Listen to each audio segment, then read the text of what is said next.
غزوہ حنین میں مشرکین کی فوج کا سردار مالک بن عوف النصری تھا۔ بنو حوازن سے تعلق رکھنے والا یہ کمانڈر بنو ثقیف کے تعاون سے 25,000 کے لشکر کے ساتھ حنین کے میدان میں اترا۔ یہ شخص بلا شبہ بہت بڑا شجاع اور بہادر تھا۔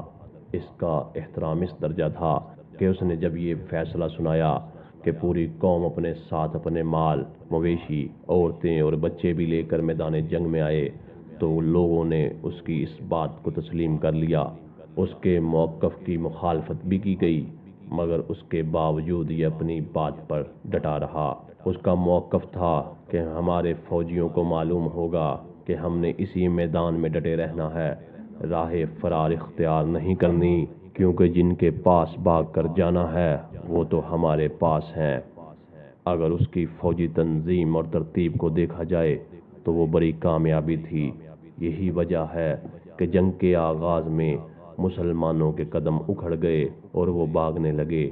یہ اللہ تعالیٰ کا خاص فضل و کرم تھا کہ اللہ کے رسول صلی اللہ علیہ وآلہ وسلم کی شجاعت اور بہادری کی بدولت بھاگتے ہوئے مسلمان واپس لوٹ آئے اور جم کر لڑائی کی، جس میں اللہ تعالیٰ نے مسلمانوں کو فتح نصیب فرمائی۔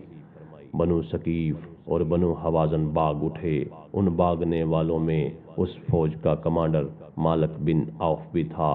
وہ بھاگ کر طائف میں بنو ثقیف کے قلعے میں محفوظ ہو گیا۔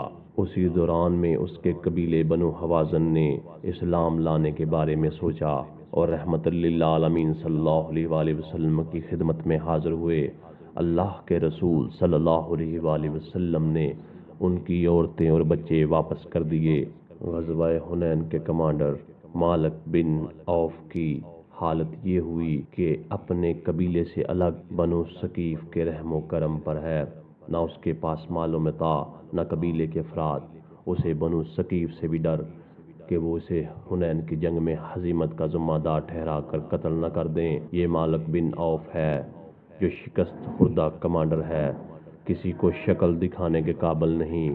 لوگ اس سے نفرت کر رہے ہیں کہ اس کی وجہ سے شکست ہوئی، مگر ایک ایسی شخصیت بھی ہے جو اس کے لیے خیر خواہانہ سوچ رکھتی ہے، اس کے ساتھ ہمدردی اور بلائی کے جذبات رکھتی ہے۔ قربان جاؤں، یہ شخصیت اللہ رب العزت کے محبوب حضرت محمد صلی اللہ علیہ وآلہ وسلم ہے۔ آپ نے مالک بن عوف کی قوم کے افراد سے پوچھا، مالک بن عوف کہاں ہیں؟ انہوں نے بتایا، وہ طائف کے قلعے میں ہے، لوگوں سے چھپتا پھرتا ہے، وہ نہایت خوفزدہ اور اپنے مستقبل سے پریشان ہے۔ اللہ کے رسول صلی اللہ علیہ وآلہ وسلم نے فرمایا، مالک کو خبر دو کہ اگر وہ مسلمان بن کر میرے پاس آ جائے کہ میں اس کے اہل و عیال اور مال واپس کر دوں گا اور اسے 100 اونٹ بھی دوں گا۔ رسول اللہ صلی اللہ علیہ وآلہ وسلم کا اخلاق کہ آپ دشمن کو بھی سینے سے لگا رہے ہیں۔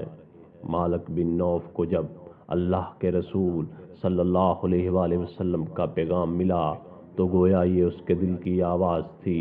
جس مصیبت اور پریشانی سے وہ دوچار تھا، اس کا یہی حل تھا کہ وہ اسلام قبول کر لے۔ چنانچہ وہ فوراً طائف سے اللہ کے رسول صلی اللہ علیہ وآلہ وسلم کی خدمت میں حاضر ہوا اور اسلام قبول کر لیا۔ اللہ کے رسول صلی اللہ علیہ وآلہ وسلم کا اخلاق کہ آپ نے اس پر کوئی شرط عائد نہیں کی، اسے ملامت نہ کی، نہ برا بلا کہا اور نہ کوئی سوال اور جواب کیا، بلکہ اللہ کے رسول صلی اللہ علیہ وآلہ وسلم نے اس کے تصور سے بڑھ کر اچھا سلوک کیا۔ مالک بن عوف کو دوبارہ بنو حوازن کا سردار مقرر کیا اور اسے طائف کی فتح کرنے کی ذمہ داری سونپی۔